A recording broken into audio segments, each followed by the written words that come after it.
Asmaul Husna yang ke-59 dan yang ke-60, Al-Mubdi'u Al-Mu'id, yang artinya adalah Al-Mubdi'u yang maha memulai, Al-Mu'id yang maha mengembalikan. Itu yang kita bahas dalam waktu yang lalu. Al-Mubdi'u dialah yang maha memulai, Al-Mu'idu dialah yang maha mengembalikan. Al-Mu'minu bismillah ta'ala al-mubdi ayyubdi al-hasanah bi an sannaha.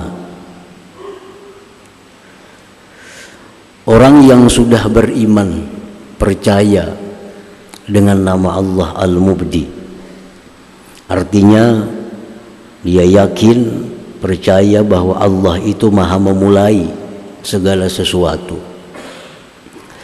maka buah keimanannya itu akan membuat dia berakhlak dengan akhlak Al-Mubdi. Bagaimana itu berakhlak dengan Al-Mubdi? Ayyubdi al-hasanah bil Islam, bahwa dia memulai berbuat kebaikan. Dia selalu menjadi inisiator dalam berbuat kebaikan. Dia selalu mempunyai gagasan-gagasan untuk perbuatan-perbuatan yang baik. Dia selalu mempunyai ide-ide untuk kebaikan.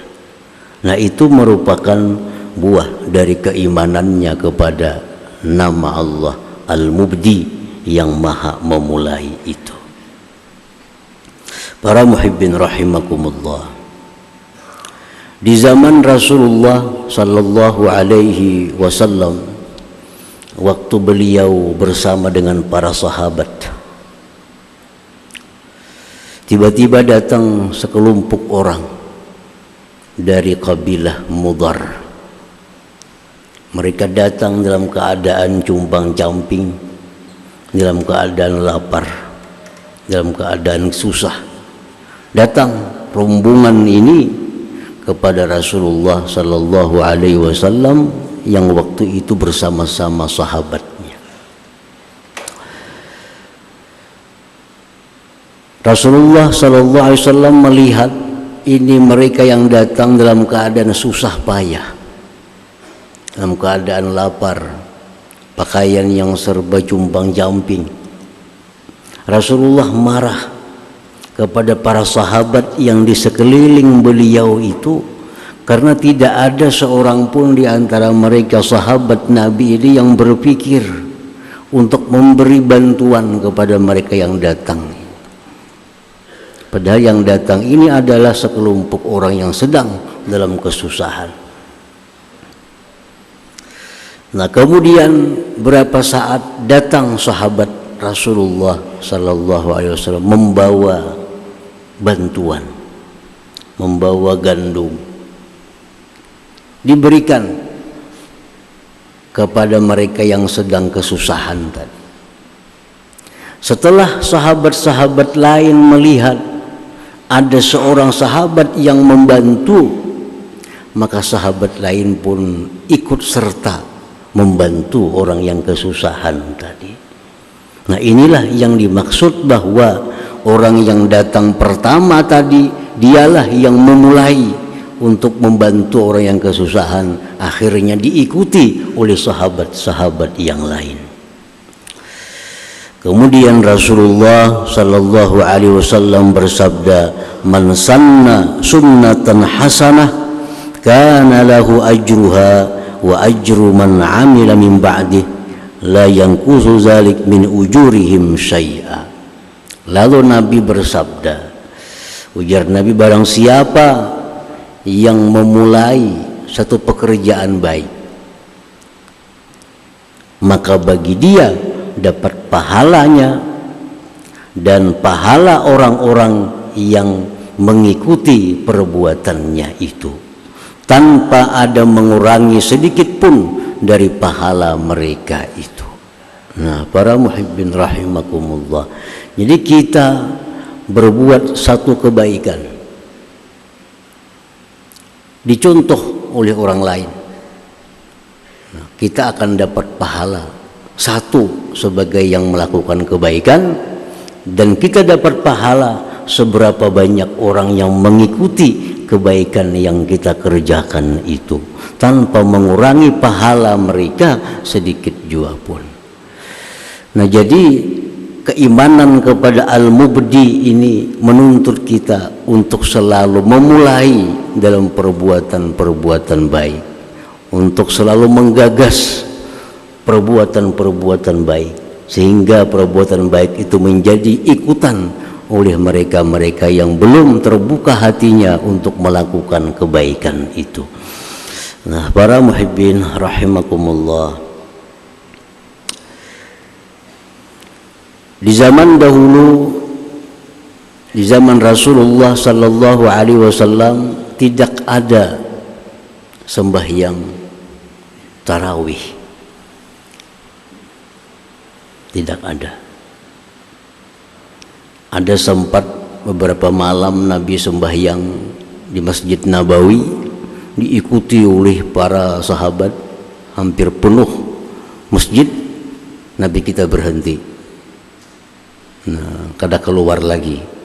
Beliau bersabda, aku khawatir bahwa ini nanti menjadi kewajiban, maka berhenti. Zaman Abu Bakar tidak ada juga disambung. Orang di Masjid Nabawi masing-masing sembahyang malam sendiri-sendiri. Ada di sana sembahyang, ada di sini orang sembahyang, ada di situ orang sembahyang. Nah, itu di zaman itu terjadi demikian sampai masa Khalifah Sayyidina Umar ibnul Khattab. Di masa Khalifah Umar bin Khattab, setiap malam Ramadan beliau lihat kaum muslimin tercerai-berai, di mana-mana sembahyang. Lalu beliau berinisiatif, nah, punya gagasan, bagaimana kalau semuaan ini kita sembahyang berjamaah, kita kumpul dengan satu imam yang kita ambil siapa yang terbaik untuk jadi imam. Disetujui oleh sahabat, maka mulai itulah dilaksanakan sembahyang malam bulan Ramadan dengan berjamaah dengan satu imam di masjid, dan akhirnya disebut dengan sembahyang tarawih. Siapa yang memulai ini? Sayyidina Umar bin Khattab radhiyallahu anhu. Nah, oleh karena demikian, setiap ada bulan Ramadan, ada orang sembahyang tarawih berjamaah, maka pahalanya mengalir kepada Sayyidina Umar, karena beliau yang punya gagasan itu, beliau yang punya sunnah itu. Nah, ini keimanan kepada Al-Mubdi tadi. Setelah Umar bin Khattab radhiyallahu an, lanjut zamannya Utsman ibnu Affan radhiyallahu an. Di zaman Utsman manusia kaum muslimin sudah luar biasa banyaknya, sehingga untuk sembahyang Jumat itu kalau hanya satu kali azan Jumat, banyak yang kada sempat berjumat. Zaman Nabi hanya satu kali azan, zaman Abu Bakar satu kali azan, zamannya Umar satu kali azan. Nah, di zamannya Sayyidina Utsman ini sudah luar biasa banyaknya kaum muslimin tersebar di mana-mana. Kalau azan Jumat itu hanya sekali, banyak yang kada sempat sembahyang Jumat. Lalu Sayyidina Utsman berpikir, berinisiatif, bagaimana kalau azan ini kita tambah satu lagi untuk hari Jumat. Nah, yang satu ini adalah azan untuk memberitahu masuk waktu Jumat. Disetujui oleh para sahabat, maka sejak itulah azan Jumat menjadi 2 kali. Nah, dengan azan pertama orang berbundung-bundung ke masjid, sehingga kada ada lagi alasan kada sempat ke masjid itu, karena azan 2 kali. Pemikiran Utsman ini diakui oleh para sahabat dan terus berlanjut sampai sekarang.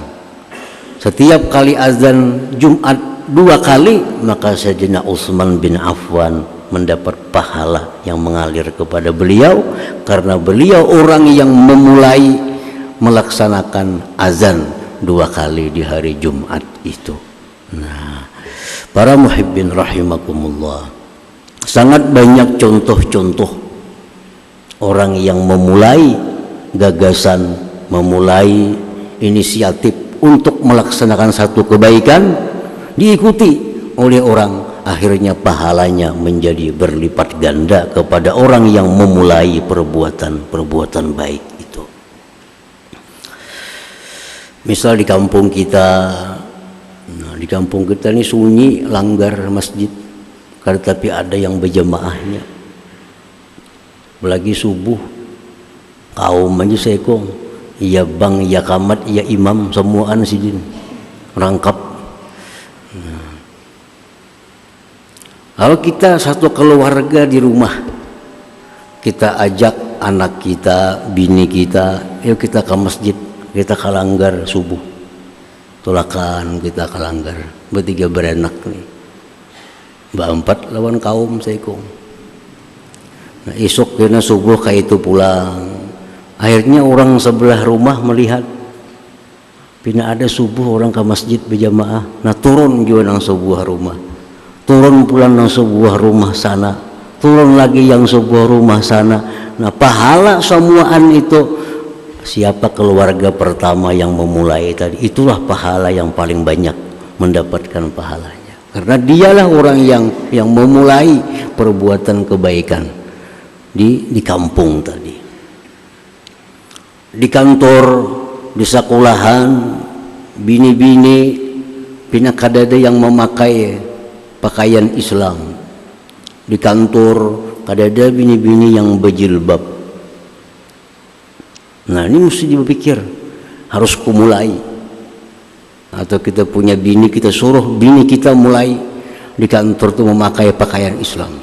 Lalu bini kita suruh memakai jilbab, turunlah bini kita berjilbab ke kantor, yang dulunya kadada orang berjilbab di kantor itu, di sekolahan itu, misal sekolahan, gara-gara bini kita ini atau anak kita ini sekolahnya berjilbab, memakai pakaian Islam, ada yang menurut saikung 2, 3 sampai akhirnya banyak. Nah, kita selaku orang yang punya gagasan itulah yang paling banyak dapat pahala, karena gara-gara kita memulai dicontoh oleh orang lain berbuat kebaikan. Nah, itu yang dimaksud oleh Nabi kita tadi, man sanna sunnatan hasanah, siapa yang memulai mensunnahkan satu sunnah yang baik, maka bagi dia dapat pahala dan pahala orang yang mengikuti di belakangnya itu. Nah, para muhibbin rahimakumullah, yang paling nyaman ini orang yang mempunyai wewenang di kampung kepala desa. Ini paling nyaman. Jaka kepala desa, anak buahku di kantor, kita bila zuhur berjamahan semua. Anak buahku jaka kepala desa nang binian harus berjilbab, paling nyaman.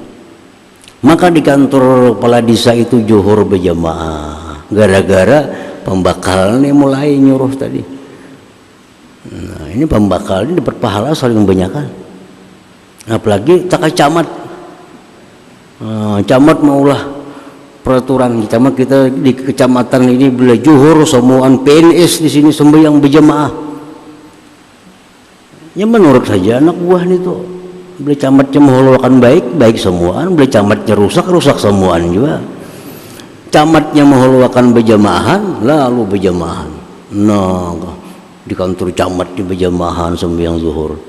Camat paling banyak pahala. Kenapa? Karena beliau yang asal mula punya gagasan. Nah, bupati, seterusnya. Jadi orang yang punya jabatan, punya wewenang, paling nyaman masuk surga. Amunnya mau.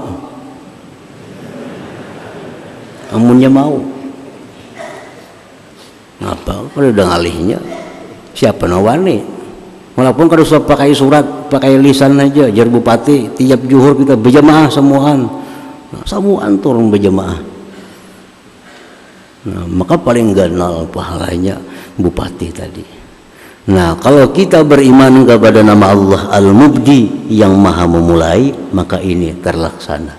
Selalu jadi orang yang pertama dalam berbuat kebaikan, selalu orang yang punya gagasan-gagasan untuk memperbuat satu kebaikan yang dicontoh oleh orang lain. Nah, itu pertama buah dari keimanan kita kepada nama Allah Al-Mubdi yang maha memulai.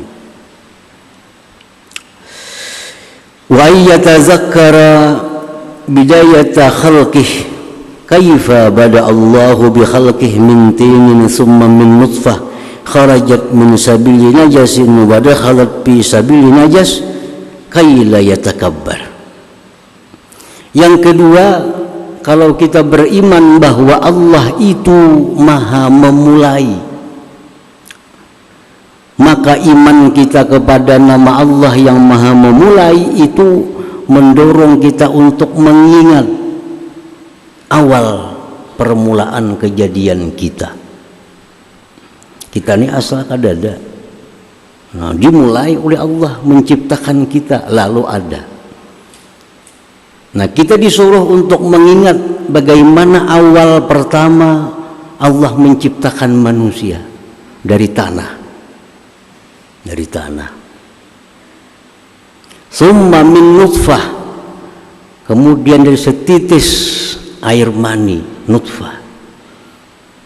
Air mani itu keluar di jalan yang najis dan masuk di jalan yang najis. Disitulah awal kejadian manusia, disitulah awal kejadian kita. Kita disuruh mengingat awal kejadian itu apa? Kaila yatakabbara, agar dia tidak jadi orang yang sombong. Kenapa orang bisa sombong? Karena kada ingat awal kejadiannya. Andai kata kita selalu ingat awal kejadian kita, kada bakal sombong. Karena kita dari sesuatu yang hina diciptakan oleh Allah Subhanahu wa ta'ala. Dan yang kita sombongkan itu biasanya adalah sesuatu-sesuatu yang mendatang, bukan sesuatu yang asli. Sesuatu yang asli pada diri kita adalah kehinaan. Yang membuat orang itu terhormat, orang itu mulia, sesuatu yang mendatang. Itu yang biasa disombongkan oleh manusia. Contoh apa? Ilmu. Orang bisa sombong karena punya ilmu. Ilmu itu mendatang. Dulunya kada ada ilmu kita. Apalagi yang membuat kita sombong, amal ibadah mendatang juga. Dulu kita kada beramal. Apalagi yang membuat sombong, harta mendatang juga. Dulunya kada punya harta. Apalagi yang membuat sombong, pangkat, kedudukan mendatang juga. Nah, yang membuat kita sombong itu justru yang mendatang. Nah, kalau kita memandang itu, kada ingat siapa asal kejadian kita, apa asal kejadian kita, kita akan jadi orang sombong. Nah, disuruh kita ingat permulaan awal kejadian kita, supaya kita jangan jadi orang yang sombong. Orang sombong, orang yang dimurkai oleh Allah Subhanahu wa ta'ala. Nah, para muhibbin rahimakumullah, jadi itu dua macam. Kita ingat bila kita menyebut nama Allah Al-Mubdi, Allah maha memulai, kita ingat itu, berpikir cara untuk memulai perbuatan baik. Walaupun untuk rumah tangga kita mulai perbuatan baik, bini 4, anak 4 sudah masuk dalam memulai perbuatan baik. Nah, yang kedua kita ingat awal daripada kejadian kita. Nah, itulah nama Allah Al-Mubdi tadi membuahkan yang demikian itu. Para muhibbin rahimakumullah. Wal mu'min bismillah al-mu'id, kemudian orang yang beriman dengan nama Allah al-mu'id. Nah, al-mu'id yang maha mengembalikan, yang maha mengembalikan. Nah, kalau kita beriman kepada nama Allah al-mu'id, bahwa Allah itu maha mengembalikan, ayyu'ida ma'amila min hasanatin ila haulillah wa quwwatihi wa hidayatihi wa taufiqihi kay la yata'ajjaba bi nafsihi. Allah maha mengembalikan manusia sekian prosesnya masuk dalam tanah, hancur lebur dalam tanah, sampai satu masa dikembalikan lagi oleh Allah Subhanahu wa ta'ala manusia tadi. Nah, kalau kita percaya, beriman Allah itu maha mengembalikan, maka kita selaku orang yang beriman dengan Al-Mu'id, kita mengembalikan seluruh apa yang kita kerjakan daripada kebaikan-kebaikan itu, kita kembalikan kepada daya dan upaya Allah Subhanahu wa ta'ala, kepada taufik dan hidayah Allah Subhanahu wa ta'ala, agar tidak menjadi orang yang ujub dengan dirinya. Kita ingat pernah berbuat kebaikan, nah kembalikan. Kita ingat bersedekah tadi, kembalikan. Itu adalah taufik dan hidayah Allah Subhanahu wa ta'ala. Kita ingat malam tadi sembahyang tahajud, ingat sembahyang tahajud, kembalikanlah kasih bahwa itu adalah taufik hidayah Allah. Jika kada dapat itu, kada bakal kawa tahajud. Nah, ingat apapun perbuatan kebaikan, lah kasih kembalikan. Kembali kepada ingat bahwa itu kebaikan bisa aku lakukan dengan sebab diberi Allah taufik dan hidayah. Tanpa itu kada akan bisa melakukan kebaikan. Nah, apa gunanya kalau kita ingat? Supaya jangan jadi orang yang ujub. Kalau kita ingat malam tadi tahajud, malam tadi baca Quran 2 juz, malam tadi berzikir 1000, malam tadi baca salawat 1000, kada dikembalikan bahwa itu adalah bisa terjadi karena taufik hidayah Allah, kada dikembalikan ke situ, merasa kini diri seorang yang mampu sembahyang tahajud, merasa diri seorang yang mampu berzikir sekian ribu, merasa diri seorang yang mampu baca Quran sekian banyak. Akhirnya apa? Jadi ujub. Nah, ujub itu macam apa?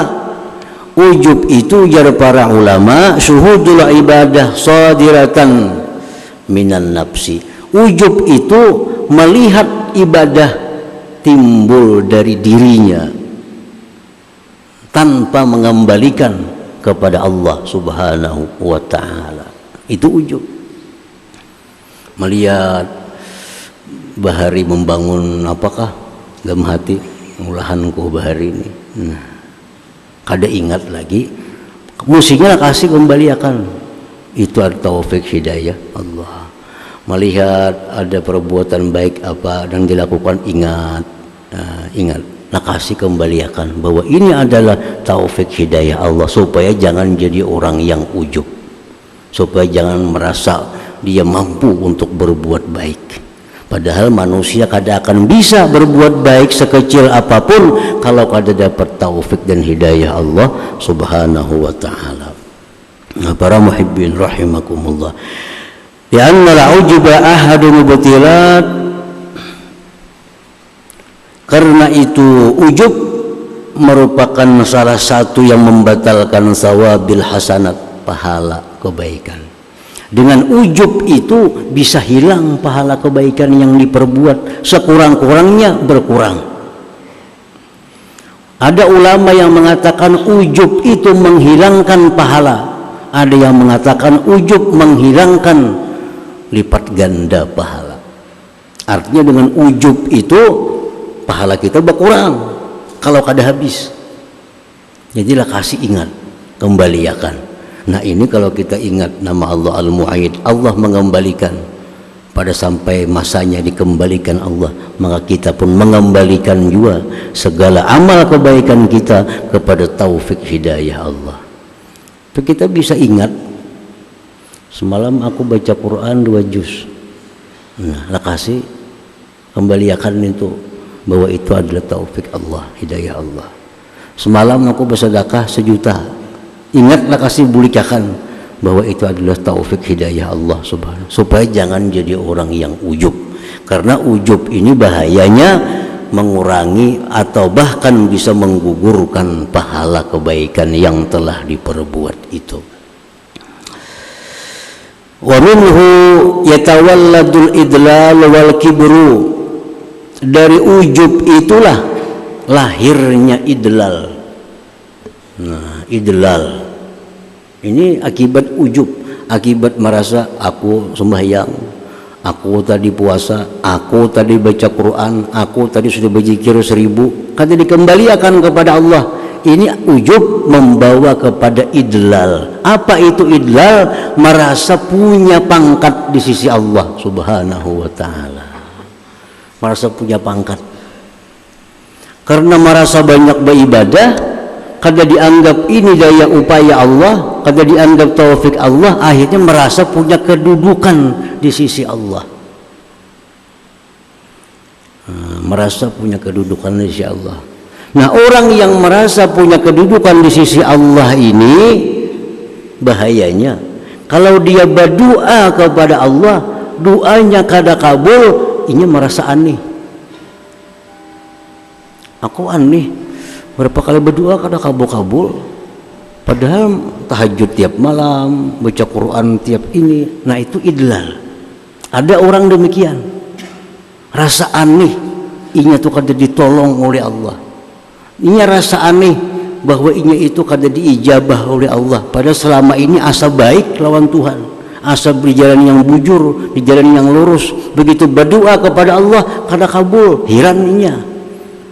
Nah, hiran ini idlal. Kenapa bisa idlal itu ada? Karena ujub, merasa amal timbul dari diri seorang tanpa hidayah taufik Allah Subhanahu wa ta'ala.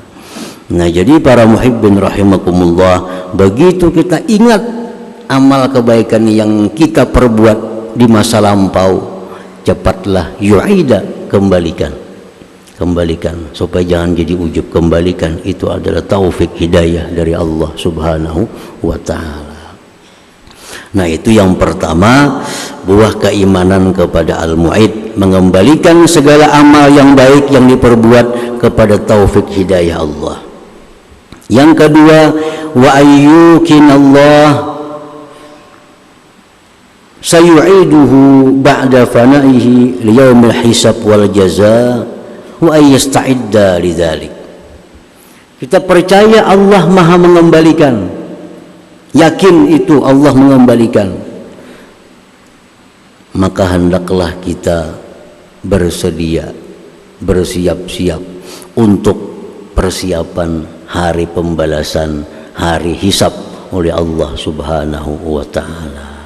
Nah, jadi kita mempersiapkan diri karena bakal dikembalikan Allah ke hari di mana kita akan dihitung oleh Allah, mempertanggungjawabkan segala yang kita perbuat dalam dunia, dipertanggungjawabkan di hadapan Allah. Apakah kita bisa lulus atau kada pada hari hisab dan hari pembalasan itu. Bila kita beriman kepada nama Allah Al-Mu'id yang Maha mengembalikan, maka kita akan selalu mempersiapkan bekal hari kembali itu. Nah, kemudian yang ke-61, nama Allah Al-Muhyi dan Al-Mumit selanjutnya. Ila hadratin Nabi sallallahu alaihi wasallam. Al-Fatihah.